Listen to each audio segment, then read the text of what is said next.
بسم الله الرحمن الرحیم. السلام علیکم. عبدالرحمن بابا فرمایي وی ویخته سپین سترګې تاریکي غاښ کنډاس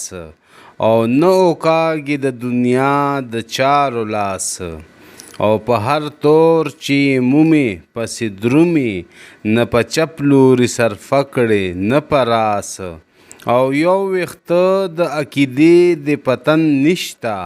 سر تر پایه هسې ډوب یې په وسواس او خدای رازق بولي او رزق ګڼې له کسبه